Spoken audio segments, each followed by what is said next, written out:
Check the mic and make sure it sound right, boys.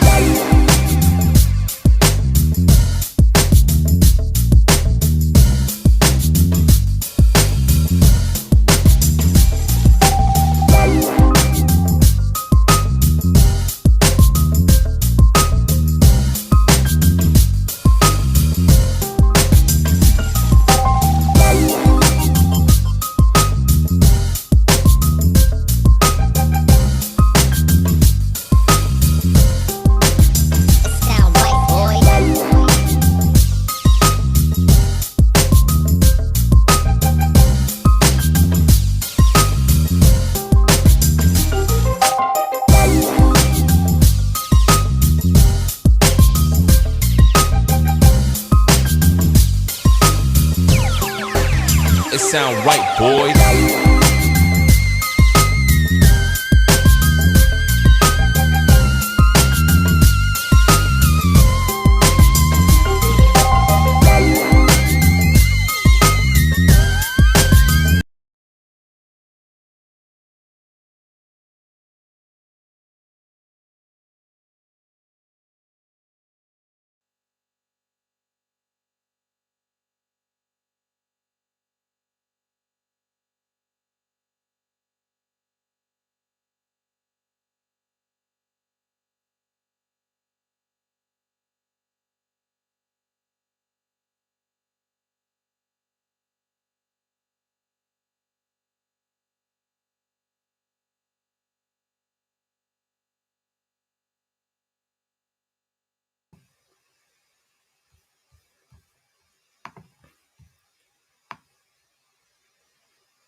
Boom, boom, boom. This is Jared and I'm back. Hey guys, man, I am super, super excited to do this. Boom, boom, boom, right? All right, I'm super excited to do this today. We've got a great show. All right, you're in for a treat. Put some whipped cream on it. I know we just had Thanksgiving. You must have some whipped cream in the refrigerator still from all that pumpkin pie, right? Well, today is a treat. All right. So I've got a great kidney warrior who's going to be joining us tonight. But before I do that, all right, if you're new to the show, please take a moment and subscribe. All right. Click on the subscribe button so that we can continue to put out great content for other people. Also helps broaden our reach for the people whom we're spotlighting so that we can reach more people and get the word out for these kidney warriors. So tonight, all right, what am I doing? All right, you know how I do. I'm your host of the Warriors Quest Show. I'm Jared A. Brown. And each week I spotlight a chronic disease warrior. All right, somebody who's looking for a living kidney donor or a living donor in general. And tonight we've got that opportunity. I'm spotlighting a kidney warrior.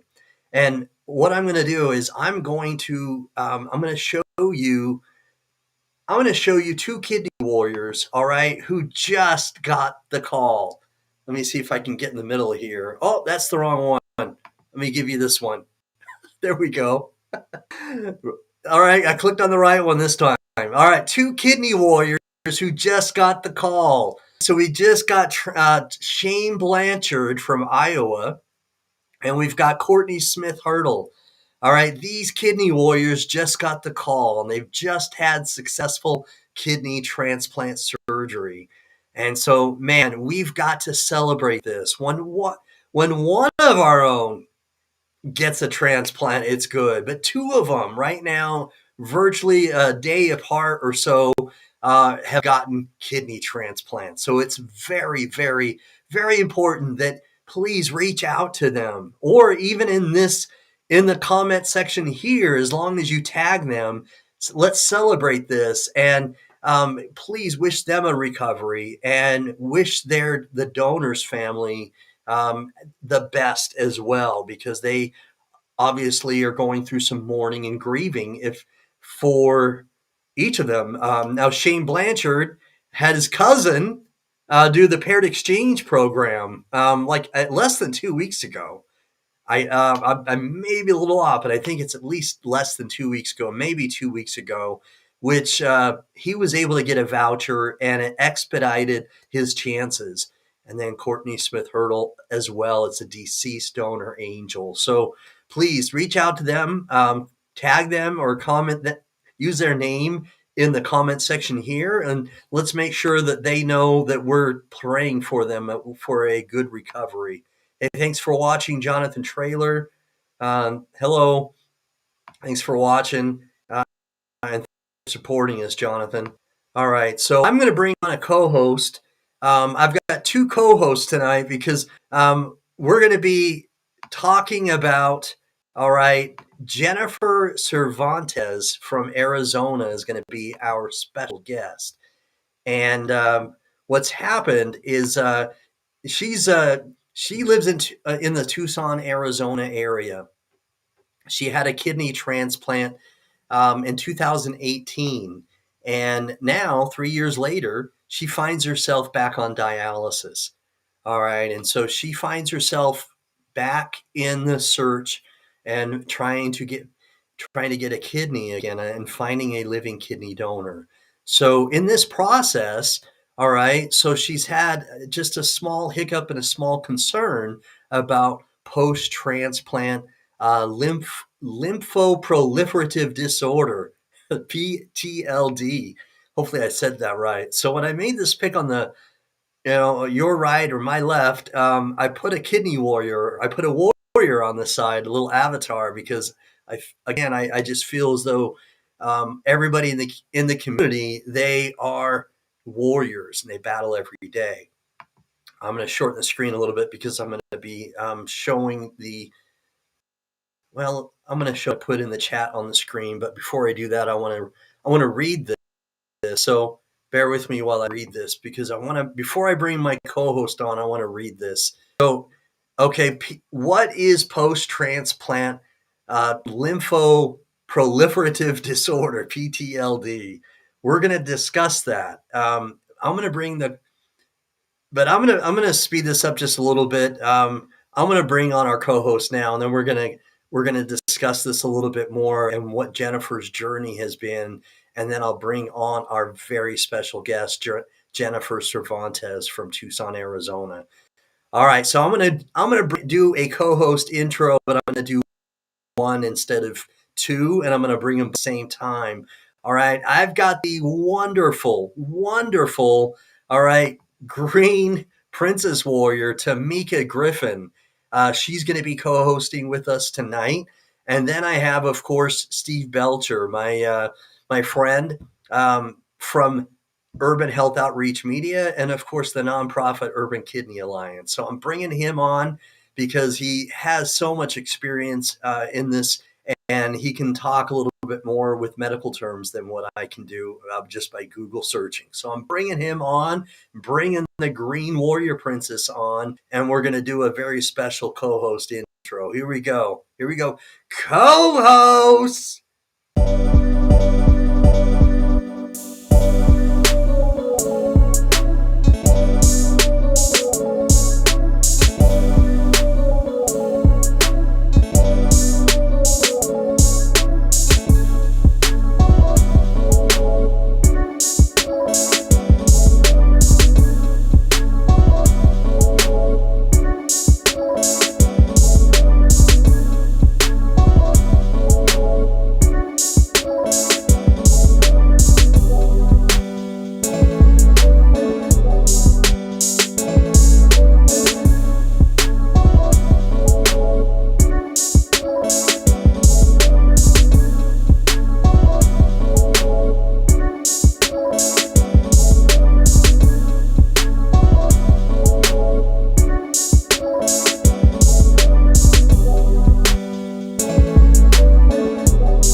contribute to the development of a PTLD. Normally, immune cells can differentiate between healthy self and other cells by inspecting for the presence or absence of the normal self-major histocompatibility complexes, also called human leukocyte antigens, present on the surface of every cell that contains a nucleus. Healthy self cells are left alone.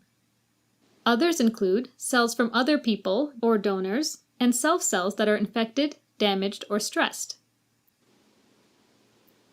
Lymphocytes are a class of rapidly dividing cells and therefore tends to develop mutations more often.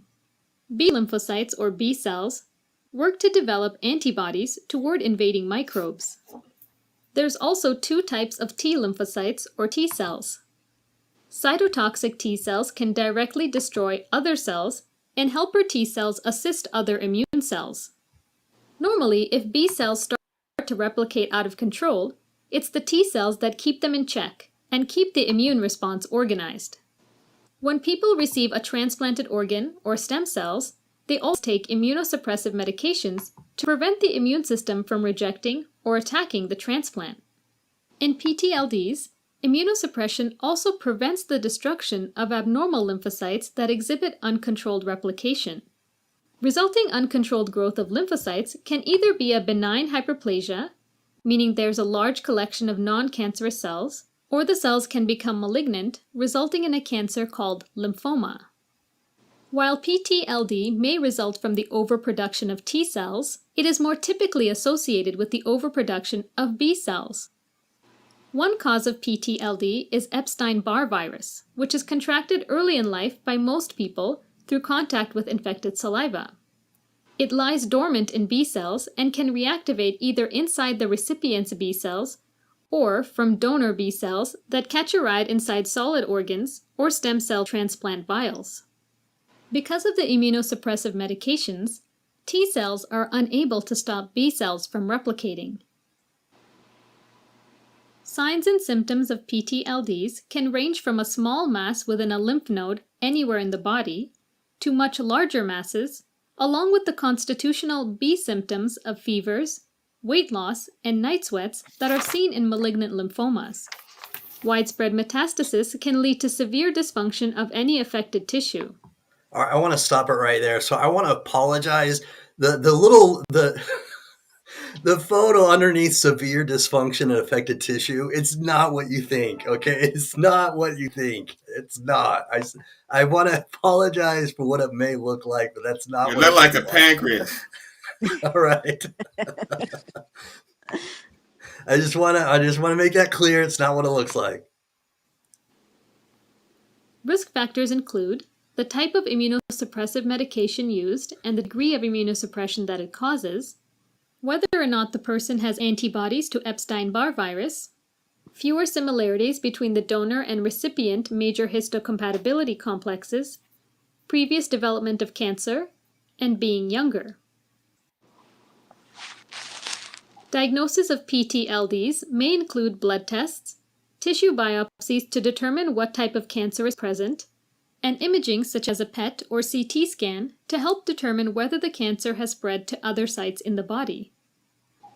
Treatment aims to eliminate the PTLD while minimizing harm to the transplant and may include surgery, radiation therapy, and chemotherapy. If the cancer is caused by B cells that produce the surface protein CD20, a manufactured antibody called rituximab may be used. There are several potential therapies for these conditions that are currently in the investigational stages of development. Alright, as a quick recap, post-transplant lymphoproliferative disorders, or PTLDs, are uncontrolled growths of lymphocytes that occur after someone has received a solid organ or stem cell transplant that requires immunosuppressive medications to prevent transplant rejection. They can originate in either type of lymphocyte, B cells or T cells. Diagnosis involves blood tests, a biopsy, and imaging, while treatment may include surgery, chemotherapy, and radiation. All right, I'll just stop it right there because it's really giving us what I wanted to do. I wanted a little bit more of an explanation. I wanted to kind of give an illustration of really what happens. But Shane, let's, if you would, Steve, what would You I mean? did Can most you of my kind of work. okay? So basically, from what and I just Google searched it. From what I understand, it happens only in a small percentage of transplant patients, and it's generally early on. It can happen later, but it's generally early on. But in this video that we just watched, it could go unnoticed because of what we just learned, though. Oh, absolutely, Jared. And in fact, as you mentioned, it happens early on. Few people get PTLD after a transplant. It's more common in children and the elderly. Um, the greatest chance of getting it, if you're going to get this, is during the first few months after your transplant, when the doses of medication are the highest and your immune system are the lowest. That's when it can happen. And unfortunately, uh, some individuals get this. Well, and that's what's happened to our special guest. I'm going to bring her on, and we can have her we can basically have her story and talk a little bit about this, because this is actually something new to me, and this is what's so interesting about doing what I do and interviewing so many people, is that every story is a little different. Tamika and I talk about this. It's not it's so I'm going to bring our guest on. We're going to do a VIP intro and bring her on, and we're going to get her. We're going to have her tell her story and hear from her. Okay. Absolutely. All right, everyone. So give her a very warm Warriors Quest show welcome. Here is Jennifer Cervantes from the Tucson, Arizona area. All right, VIP intro. Here we go.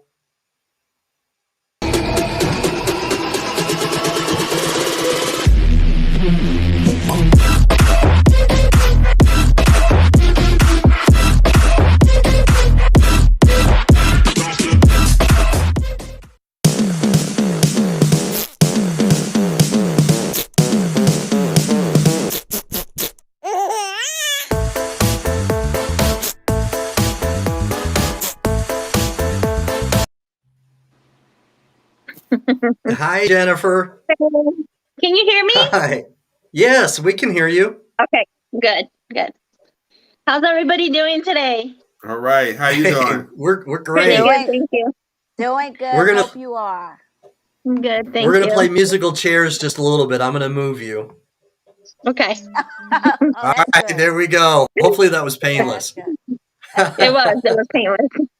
All right, good. All right, so Jennifer, Tucson, Arizona area, right? I'm a little bit Yeah. familiar with Arizona. So, I used to go to Phoenix quite a bit for business, and there's a Mexican restaurant called Mata's that I used to go in the Phoenix metro area. But Oh yeah. yeah, so what's your favorite restaurant in Tucson? I would have to say my home. Okay, right on. I love it. Good answer. Nice, good answer. I prefer home meals, especially since transplant. They try to tell you not to eat out so much. Yeah. Right. It's always preferred. Anything right. else is just really bad for your stomach, at least for me. Yeah. Mm-hmm. So you and I met in 2018, virtually, of course. Yeah. And my twin brother and I, Jeffrey A. Brown, we were advocating for you, and we were putting out posters and videos. And then you had you had the glorious call, and Yes, so it's I did.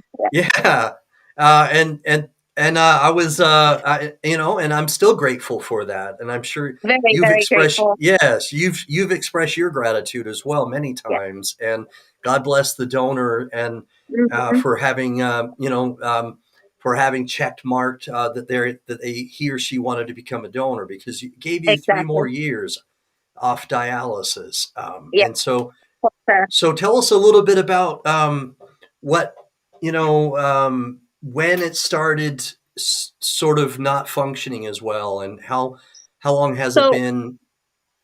so I got the transplant November 25th, 2018.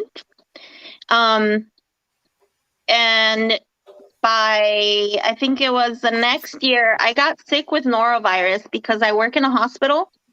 Okay. So I got the norovirus. I picked it up somewhere in the hospital. And that gave me really bad gastrointestinal problems for about a year. I was suffering through just constant diarrhea.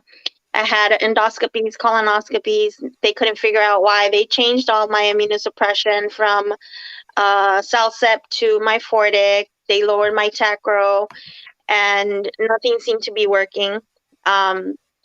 So it started to affect the kidney, of course, because of the dehydration, because I just couldn't keep up the fluid in my body. I had to go in constantly for like IV drips and just be in the hospital for 2 weeks at a time, just getting magnesium or potassium or just different electrolytes that my body would need. That started probably about 6-7 months after I had the transplant, and it continued for about a year. And then last year, it was the same thing throughout the whole year, just constantly getting sick.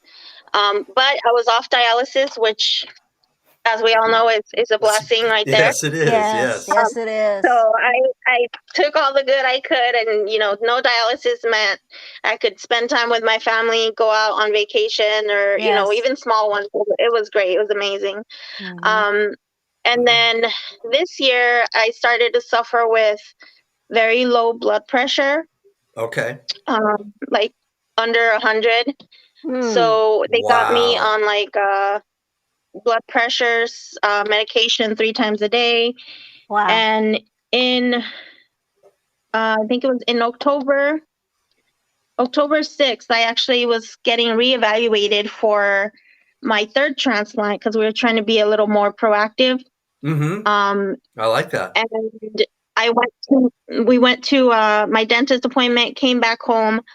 I felt, lightheaded, and I was like, okay, my blood pressure is a little low. Took my Midrodine, and then I got up. I was going to cook myself something to eat, and I felt a little bit off. I was by myself.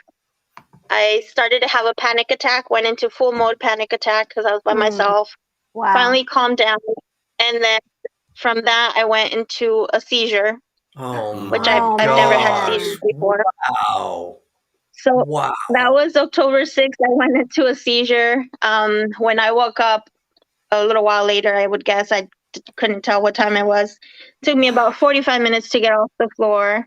Mm. Finally texted my coordinator and told her, I think I just had a seizure. Mm-hmm. And Wow. then she told me to go to the ER, but I didn't have my phone on loud because I had just gone to a dentist appointment, and I always mute my phone when I'm at the doctor. So I didn't see her message until later in the day, like 6 or 7 o'clock. So when I finally saw it, I just texted her back and I told her, you know what, it's kind of late. If I go to the ER right now, they will not get me in 6-7 hours. Mm. And, she was like, okay, well, just get in as soon as you can. If you have any other issues, go in. So I went at 5:30 in the morning because I work in a hospital. So I went in at 5:30 in the morning, went straight to the ER. They didn't really do anything other than an EKG because nobody saw me have the seizure. Okay. There was really nothing to do. Mm-hmm. So I went back home, stayed home for about 6 days because my body was hurting. Mm. Went back to work on the 13th, and then I was there. I got there at 6:30. About 8 o'clock, went to the restroom, came back because I wasn't feeling good. I walk in the office and I passed out. Mm. Wow. So then they took me into the ER Wow. from the office, and as they're taking me to ER, I'm having my second seizure. Are you kidding wow. me? Wow. So then they take me and do a CT scan. And while they're doing the CT scan, they realize that I have 2 small masses on my brain. Mm-hmm. Mm. So then from there, of course, I get admitted directly into the hospital. And then I'm there for about a week because there's a debate between two hospitals. My hospital, which is my banner team, that's trying to get me to their hospital so they can get their hands on me because of the kidney. And TMC, which is just trying to do, their work and get their workup done. So I was holding off. They were holding off doing an MRI with contrast because of the kidney. And then they finally got a hold of my nephrologist team and they were like, well, we're going to hold off all anti-rejection meds. And they did a lumbar puncture, another CT scan, an MRI with and without contrast, and finally decided that it was PTLD in the brain with T cell or B cell markers, I believe it was. So then finally got transferred after a week and a half to Banner because, the beds are completely full right now. And then I get to Banner and have the whole workup redone again, another CT scan, another MRI, another everything, just everything got redone. And then they did a biopsy of, the brain. They come back and they tell me that it is poly PTLD. So it's pretty much polymorphic. Pre-cancer. Yes, polymorphic. Thank you. Polymorphic PTLD, which doesn't mean it's cancer yet, but they have to treat it like cancer so that it doesn't become cancer. So therefore, I'm now on a treatment plan for chemo, which is rituximab. And then I'll be getting another medication within the next week. I think it's called Imbrevica, which is another form of chemo kind of thing.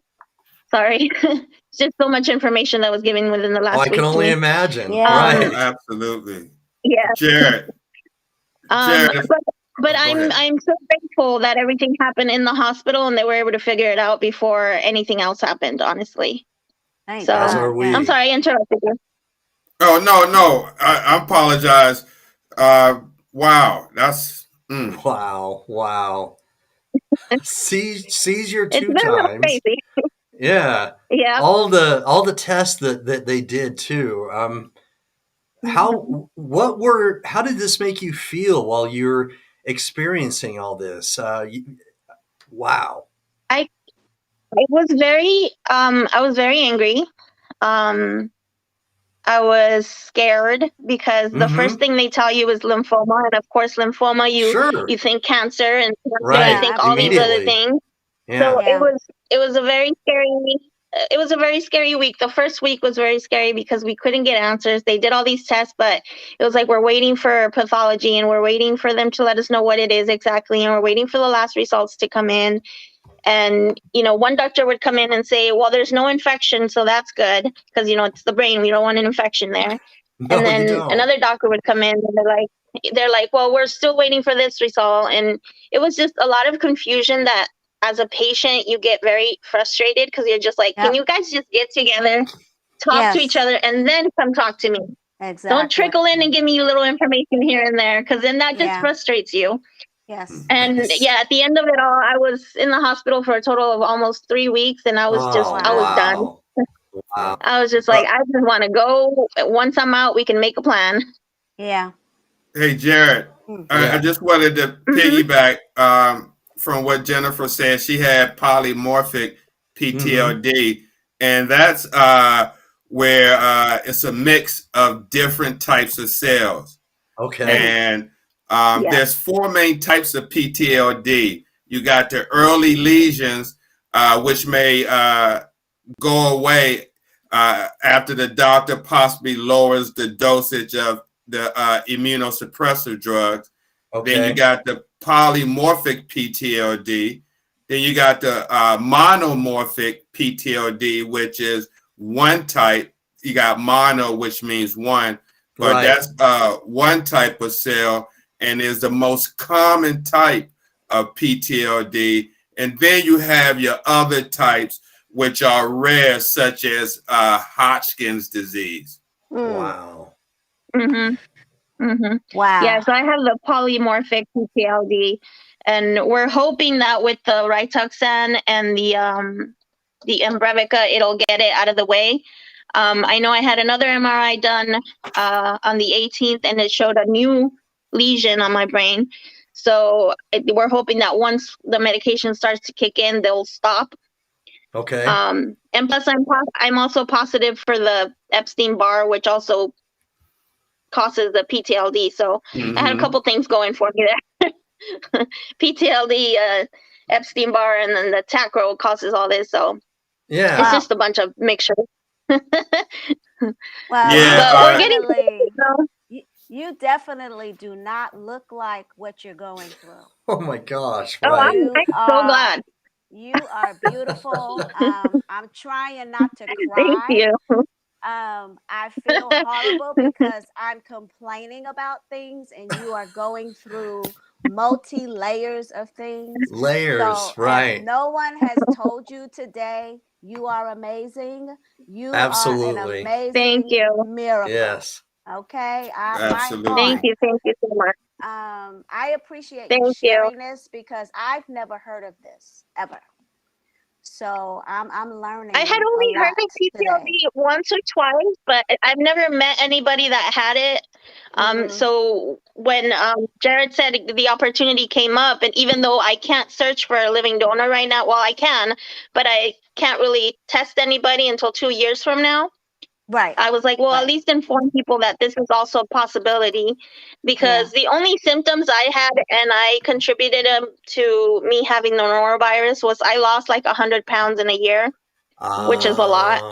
That is a lot. And then I had, they mentioned the night sweats. I had a night sweats galore. Oh, wow. I just thought, well, it's my age. I'm 39 years old. So, and then there's different little symptoms that I mentioned to the doctor that now they make sense. Yeah, now they make sense. But it's just, if I knew these things, then I would have seen them coming. Right. But it's good to know. My question to you, Steve, is with what she's going through, is this because of the transplant, or was this something underlined, or does it matter if it was a cadaver kidney or from a living donor? I mean, what sparked this for her? Well, I'm not a doctor, but listening to her story and looking at the literature, Jennifer mentioned that she was positive for the Epstein-Barr virus, and that many cases are associated with that particular virus. And that's the member of the herpes family, virus family. So that she could have probably already had that, like in that film Jared showed. It says many people have that, and then but it just lays dormant, and then it could have came from the transplanted kidney. We don't know. And then on top of that, with the anti-rejection drugs added into that, and happen to be lowered, it's just a mixture of a lot of things that, to me, in my opinion, seems that can cause this growth. And the thing about it, the seriousness varies from an overgrowth of the lymphocytes that is not harmful to full-blown lymph node cancer called lymphoma.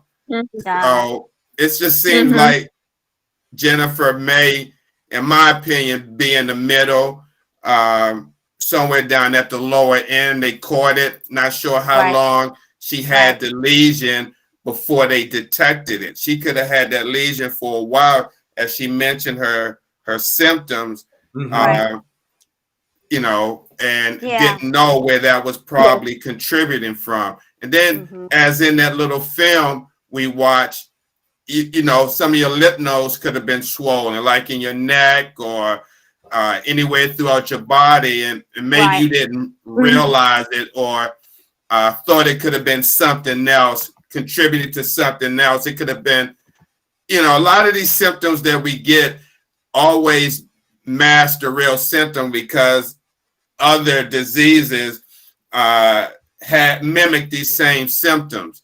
And Right. so it's not till you, Yeah. like you say, you went and got a CAT scan done, and that, you know, kind of solved your problem to what's going on, where it detected that lesion on the brain.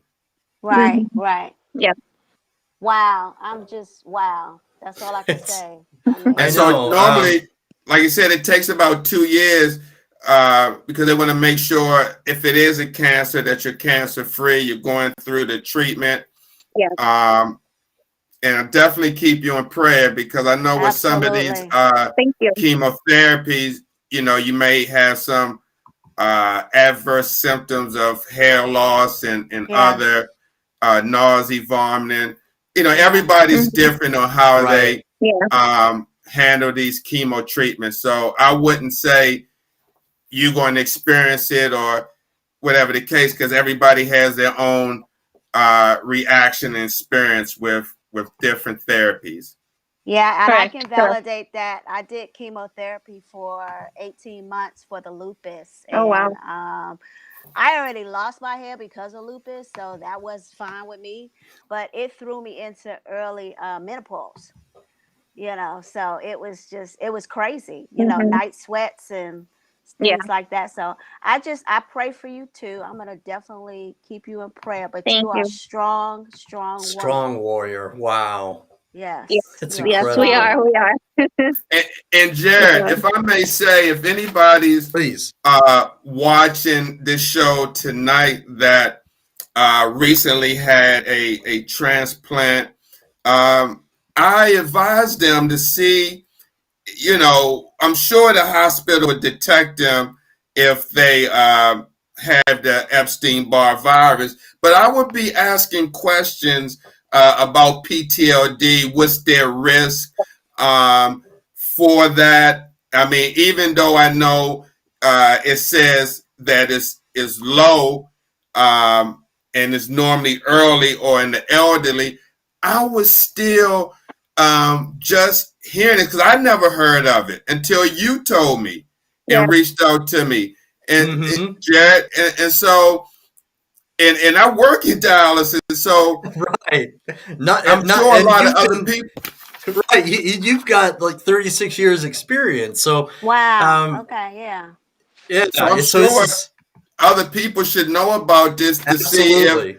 if they at risk for it. In fact, Mm-hmm. you know, in my opinion, maybe Exactly. it should be some type of, and I'm sure they do these scans when they do workup for the transplant, you know, pre and post. I don't know, but Mm-hmm. I'm sure there's have to be something in place because they know that this exists. The PTLD is just, do you check for it to see, you know, do scans just to make sure, or do you wait till a person come and say they had these symptoms like Yeah. Jennifer? I mean, because if they It's Yeah. may would have did a scan or something post transplant, I don't know. I'm just right. just Those are saying, valid just a questions. just a That is. preventative. You know, just for the Yes. preventative, they know that this happens in the early months after Yes. transplant when the dosages of the drugs are higher. Maybe they should do a scan just to see, Mm-hmm. you Right. know, if any To see. type of, Yeah. you Yep. know, check for the Epstein-Barr virus, and Mm-hmm. also just do a full body scan of to check for any lymphoma or any type of Right. lesions on the brain. So when I get Yeah. transplanted, this is what I should ask them to do. That is that what you're saying? If they don't suggest it, or should I talk about it now? Because I'm not I mean, I would transplanted. just hold that discussion with if you're on the list, I would hold that discussion with your transplant coordinator. And Okay. if you're not getting any Mm-hmm. answers like what you know, want to hear, your questions are not being answered, I would Right. maybe set an appointment It's a with good the question. surgeon, Yeah. you know, with Okay. the surgeon and ask Yeah. him. But Okay. I would definitely just see if you're at risk, or are you at risk, or what's the chances of this happening, Mm-hmm. you know, again, you don't hear much about this. We always hear No. about the good stories, you know, like Shane Blanchard and the other young lady. Yeah. But in this case with Jennifer, she had a hiccup, and I think I heard this once before, Jared, but they didn't say any name. I just heard someone say they had to wait for the 2 transplant years. because they had a lesion on the brain. Now that I'm thinking back throughout my career, but I didn't question it. I didn't question the reason why. They just said they had a lesion on the brain, and it didn't think to ask, you know, what was it called, anything like that. Right. Yeah. Right. Wow. And so, Jennifer, I would like to ask if they told you that since you're going to be on hold for possibly 2 years, when you get back on the list, do you start where you left off? How does that work? That's a good question. You know, I have not talked to them about that. I know I will be starting dialysis here pretty soon because I'm like a little balloon already. I'm filling up. Oh, I can see that edema in your hand. So I know I talked. Yeah. I talked to my doctor today, and he's like, "Okay, I put the call out to the clinic. I do want to be trained for home hemo because I'm more of a hands-on kind of patient. Okay. I know it's going to take at least a month for training, they told me. So once that's over and I'm home, I know they usually backtrack to your first day of dialysis, but I don't know if they're going to backtrack to the first day I start this time or the first day we started the reevaluation for a new transplant, which was about 2 months ago. 2 months ago. I'll see what they tell me. Yeah. I would think it's going to be. So I'll see what they tell me. Yeah. I think so too. Me too. I hope they make it equitable and fair for you because, you know, to be put on a lower level would be, you know, it would be a shame, really. Right. Oh, Absolutely. Jared. Yeah. Jared. So there's a question I'm here just hoping to Go ahead, Jennifer. Oh, I'm just saying I'm hoping to get like a living donor because I know from a warm body to a warm body they last longer and there's better probabilities. That is the case. So that's what I'm praying for. I'm hoping for. You know, I'm gonna work myself to get healthy in the 2 years and be ready for a new kidney. And hopefully it'll come sooner rather than later. Because this last one I waited 8 years for, and that was a long wait. I remember that. Wow. You waited a long time, right? Yeah. Now, the kidney you got that you waited 8 years for, was that was not from a living donor? Then a deceased donor angel, yes. No, that was a cadaveric donor. Gotcha. Okay. Wow. I'm sorry. Jared.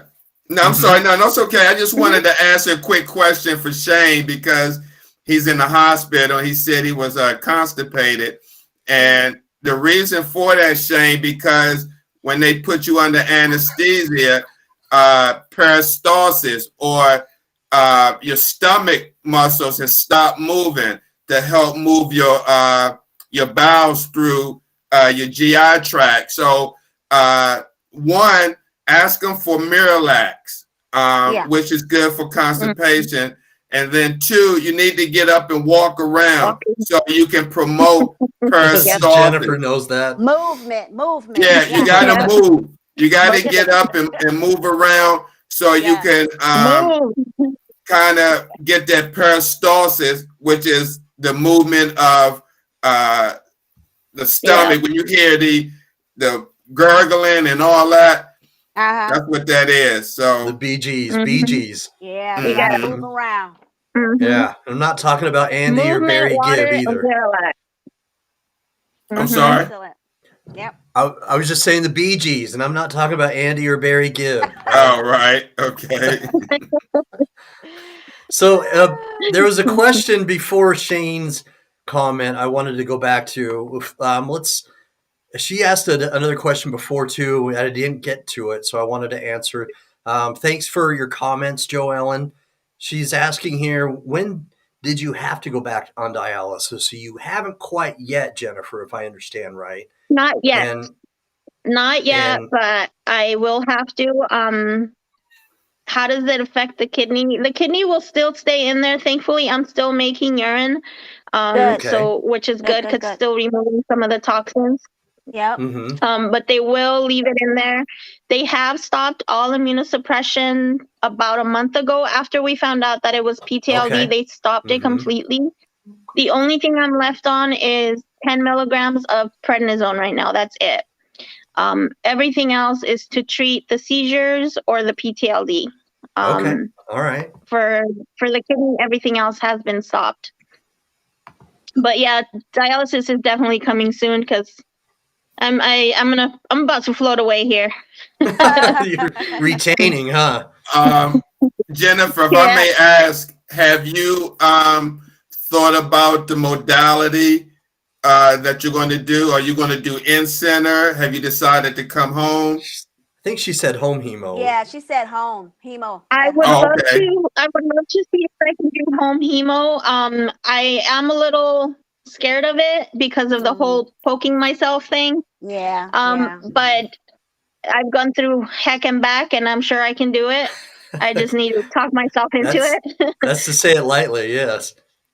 So what kind of Yeah, dialysis so did you do prior to this? Did you do in center or did you so do I've done peritoneal dialysis at Okay. home. I did that for about 5 years before my Okay. first transplant. Okay. When my first transplant failed, I went back onto peritoneal dialysis for another 6 years until finally there was just too much scarring in my diaphragm area, my abdomen area, sorry. Yeah. And then I went to hemo in center, but it causes me so much anxiety. Just going in there puts me in a panic attack. Yeah. So I don't think I can do it for another 2 years in there. I Just get being it. home and being like, take care of my own self, have a get little it. bit of control on everything that I don't have control over I get it. helps put me at ease. I'm doing peritoneal dialysis at home. That's why I asked.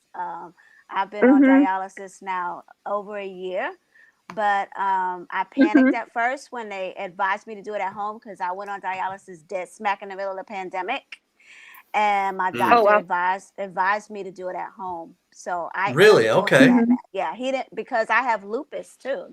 Lupus is why I have the kidney Yeah. issues, but he just didn't want me in that environment. Okay, So that makes Yeah, sense. exactly. that's what I'm doing now. So Where please do you go live? home. Where I do you live live? Yeah. Charlotte, North Carolina? Yeah. Yeah, you. Yeah, wow. Yes.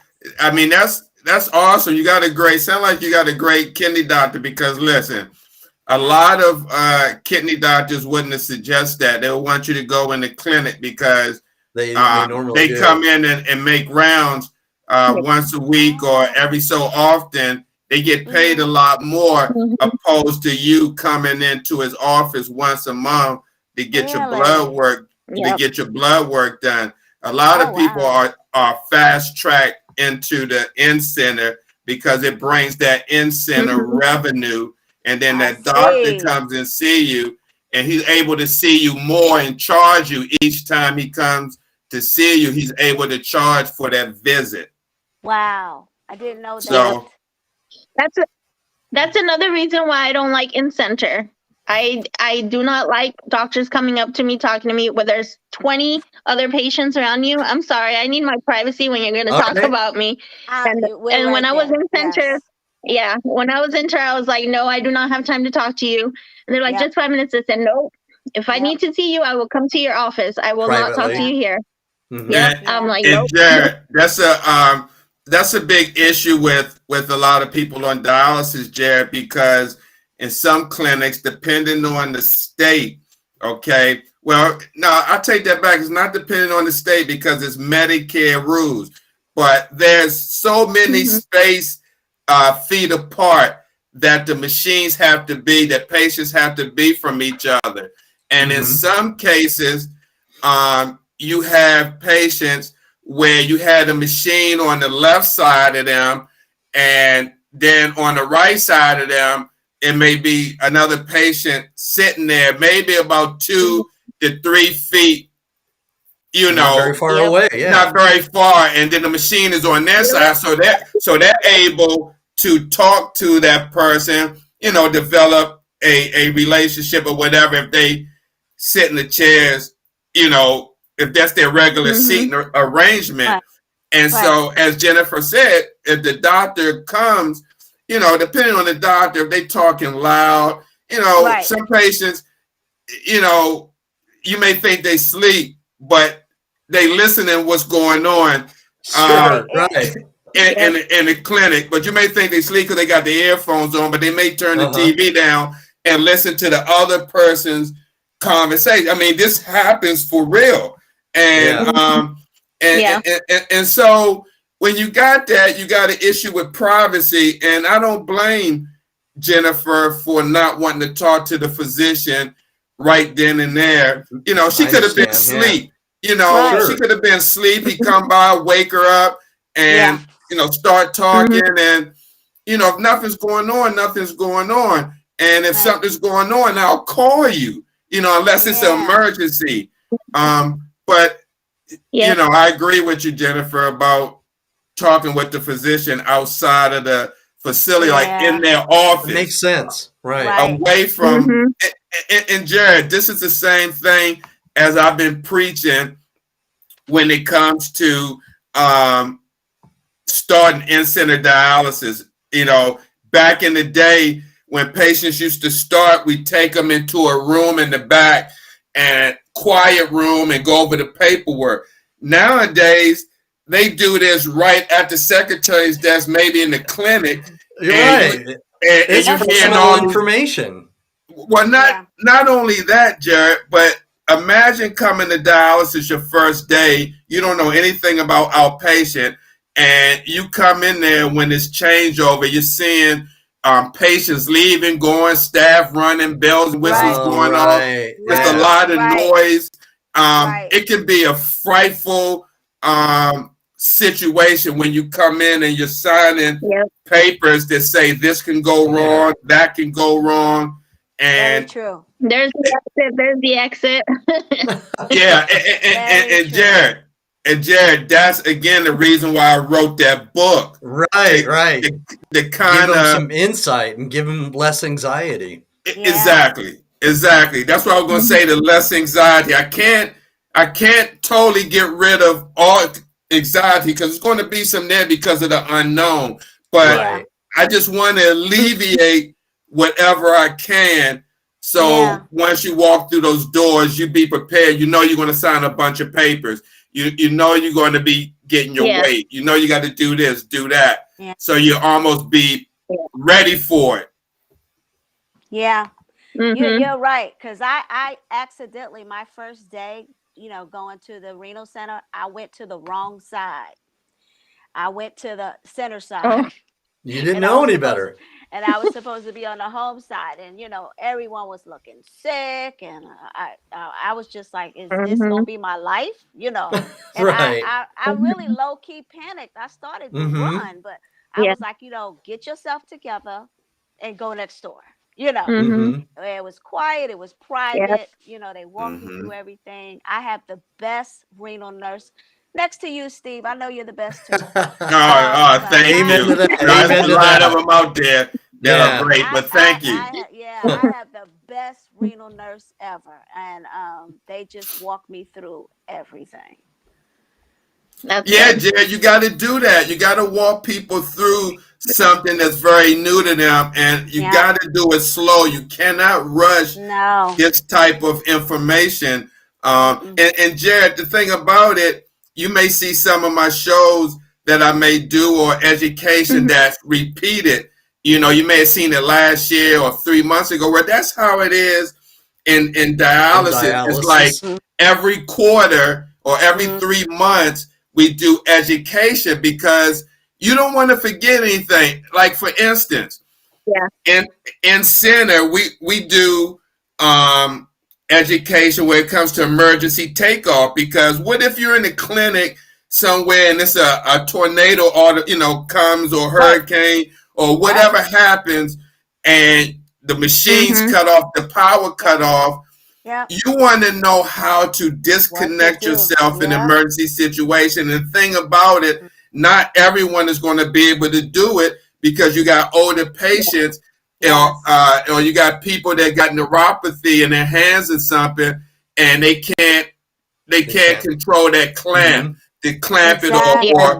or clamp the needle lines right here, clamp it like that because it may be too hard for them. So it's a lot to know, but it's necessary. And that's why I do those shows They're because necessary. Your shows are necessary. because Jared, They are. again, They're informative. staff shortage. You remember I mentioned that, Jared, about a year or two ago that it was coming.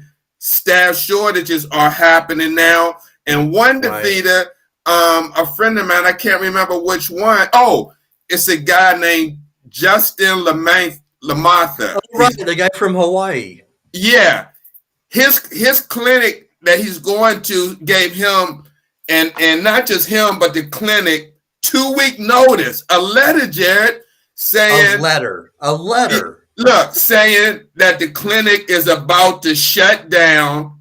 That's terrible. And they have to find. That's horrible. They have to find other places. They have to find other places to go because they got to consolidate because of the staffing issues and whatever's going on. So they got to close one clinic, disperse the patients out, and it's like interrupting the treatment. It's crazy, man. That's so sad. So Jennifer, my It's question. another reason why I want to try to do chemo. Yes, right. I was just going to say that's another reason that you most likely are making that decision.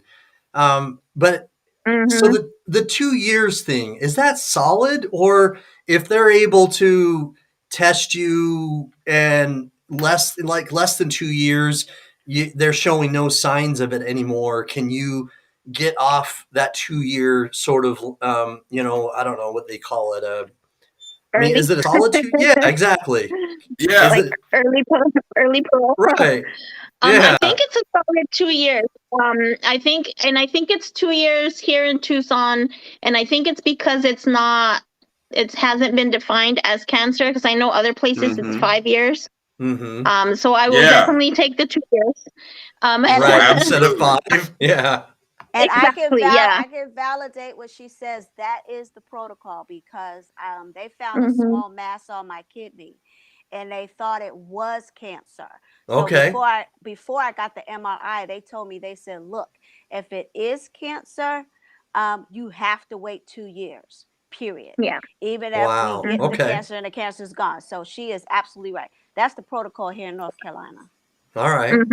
And Jed, I've heard that before. Now that I think about it, with maybe some of the guests we had in the past that may have had kidney cancer, and they had to get that kidney removed, and then wait, a period of time before getting on the transplant list. As an example, Jesus Mendoza had to wait 2 years as well. Exactly. Yeah. That is exactly what they told me. They said we will remove the kidney, and then you wait 2 years, period. So. Yeah. Yep. But it's okay. I don't mind waiting 2 years. It'll give me a chance to get healthy again and strong for that new kidney. So I'm good with it. Well, God's will is God's will, and if that is God's will, then what I'm hoping is that He has some mercy for you after the 2 years, so that you're not waiting longer than 2 years, and that's that's my obvious. That's my prayer and what I'll be praying for in regards to how this pans out for you, Jennifer. Yes, for sure. Thank you. So we're coming to the end a little bit here, but I wanted to ask you, Jennifer, during this time that you're getting the news and and you may go back to dialysis. How supportive and what kind of encouragement are you getting from your family? Because from what I remember, you've got a great family basis. That your family that you're very close with them, right? Yes, yes. So actually, right now that you mention it, my little brother just turned. He's gonna be 20 in March, and he was the first one to call as soon as they were getting me worked up. But unfortunately, Banner has recently changed their donor rules to nobody can donate unless they're like over 25, I believe. So he's barely 19 this year. He's gonna be 20 next year. So they just told him to hold off a little bit. So he's very anxious for those 2 years to come, and hopefully Banner will change their rules again, because they said they change them every now and then to get more donors in. Wow. So he's anxious to do it, because he's seen me his whole life. I've been sick. I was 17 when I got sick, and he was born right after I was 17. I was 18 when he was born. So he's very anxious to see me healthy and not having to deal with any of this. And everybody else everybody has been great. My mom has been with me throughout the whole thing. Awesome. Of course, in the hospital, they only let one person there with you. So I had to have my mama there with me. Amen. So she was there with me the whole time. Everybody's been reaching out. Thankfully, this year we were able to get together for Thanksgiving. Everybody was vaccinated. Everybody was healthy enough to make it. So it's been, after all, it's been a good end of the year so far. Everybody got to see everybody. And I mean, I'm thankful for just the little things, grateful for the 3 years, thankful that we got these lesions in early on stages, I would say. Thankful I'm not on dialysis yet, even though I really should be. Thankful I still urinate. Thankful I can still drink, plenty of water, because I'm always thirsty. Come on, girl. So I'm just every day find that little thing that I have to be thankful for that day, just to get me through the day. Yes. But it is what it is. He has a plan for us, and I'm just here for the ride. I'm waiting for the purpose, and I'm riding along. Well, Amen, Jennifer. Oh, let me ask you a quick question, Jared. Jennifer, have you gotten your access yet? I do. I have my fistula from on my before? right arm. From before, Okay. I do have. We're gonna do a fistulogram next week, just to make sure it's all clear and ready to go for whenever I need it. Okay. But it's still thriving. It's still pulsating. Thankfully, Really? I didn't take it out. They wanted to take it out. Yeah, they wanted me to take it out, but I was like, no, transplants aren't forever, so let's just leave it in. Good. So it's still going, still pumping. That was smart. Yeah. Yeah, because we only have so many veins, and my left arm is gone. So. Oh, okay. Well, let's. Again, tender mercies, and I'm hoping that God shows you some mercy, that your fistula continues to work, very well, and that you won't have to have any sort of additional problems that way, because you've been through so much, and I admire your toughness and your strength. Yes. Very inspired by your story. Very inspired. Me too, girl. I'm hoping this was informational for everybody. It was. Thank you so much. It was enlightening, informative. I mean, I've learned so much tonight. I mean, so many questions I have. Thank you. Oh my gosh.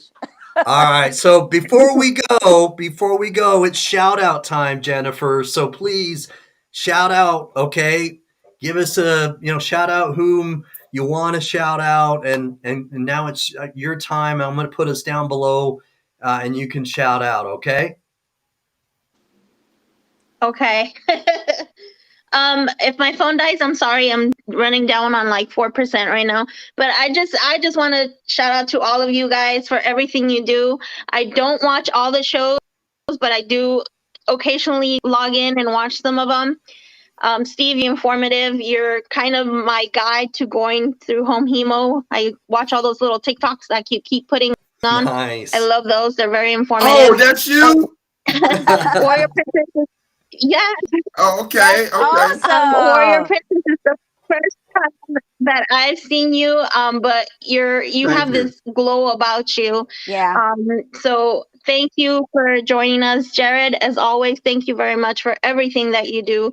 You are a blessing to Yes. everybody here. Yes, you are, Jared. And I really hope that a lot of us get our living donors or just any type of donor, honestly. And I'm sure the ones that just got it are super excited just I know. for them. For What a Shane, I gift. think it was his name. Don't Mhm. forget to walk, Yep. hydrate, and Miralax. Those Yep. things will get you out of the hospital faster than anything. All right. Absolutely. Other than that, thank you very much, everybody. Appreciate it. Love You're you guys. welcome. Thank Love you. you Love you, too. All right, take Jennifer. care, Nice Jennifer. meeting you. Bye-bye. Bye. Bye. God bless. Bye-bye. Bye-bye. All right, guys. So we're coming to the end here, and so I just want to I want to have you guys give a real quick shout out, and then we're gonna call it a night. Wow, so inspiring, right? Oh, amazing. Oh, absolutely. She was amazing. She's a true All right. warrior. So we've had some people watching that you've invited, Tamika. Whom would you like to shout out tonight? I'm just gonna shout out all my sorority sisters of Delta Sigma Theta that are on right now. I'm not even gonna call any names because I don't want to All miss a right. name. Yeah. So DST in full effect. And I want to All give a right. special shout out to my great aunt Sherry, who turns 80 years old today. So today is her birthday. So shout out to All my right. great aunt Sherry. Yeah, she's the one that you posted. Please Yep. stop what you're doing and wish her a Yep. happy birthday. Okay. Stop what you're doing or wish her happy Nice. birthday. Yeah. Nice. Okay. All right, Steve, I'm going to give you a moment too. Whom would you like to shout out? Who are you thankful Yeah, for? We just had Thanksgiving. Tamika said, it's a lot. I don't want to miss nobody. So everyone who's who watching this Yep. show and to support Steve the Kidney Nurse or Urban Health Yes. Outreach Media, Urban Kidney Alliance, or the Warriors Quest show. Shout out to y'all. Thank you for watching. These types of programs are needed because Yes. again, a lot of this information is not talked about, especially if you're on dialysis and you go to in-center. And with staff shortages and the way the process goes, it's hardly ever any time to really sit down and educate like you would want to do, just because of the nature of the job. So please keep coming back here to the Warriors Quest show, or Urban Health Outreach Media, or Steve the Kidney Nurse to get real-time dialysis information and education so you can be armed and know what you need to do if you find yourself in any position that requires you to make certain decisions pertaining to your life. So that's all, Jared. Amen to that. Thank you, Steve. Thank you. Thanks again, Tamika, for joining us. Always a pleasure. Thank Thanks, you. Steve, for Same co-hosting as here. well. You guys God bless. Peace. All right. God bless. Thanks, Jared. Peace. Please Yes, go to my YouTube page. Will do. All right. Good night. Good night. All right, so please go to his YouTube page, Steve the Kidney Nurse, and subscribe to his YouTube channel. He's got a really good TikTok following as well. He puts out really good TikTok videos, educational. And that's a really good about TikTok because they're easy to watch. It's 15 seconds long. He puts out really good educational short TikTok videos, and his YouTube channel is really good. So please give him a subscription. Just it's free. All right. Sometimes people get scared when you hear the word subscription, but there's not a fee. Just go to the channel, subscribe. It's free. All right, you guys. So thankful for everybody that's watched. Tamika, Lisa, Yvette. Any comments from Yvette? Thankful for all of Tamika's friends, family that watched. Amani James, I think that's her auntie that has a birthday. I might be wrong.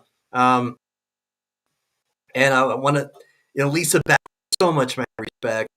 Thank you, Lisa, for representing and commenting, of course, and giving encouragement for all these for both kidney warriors today, Tamika and Jennifer.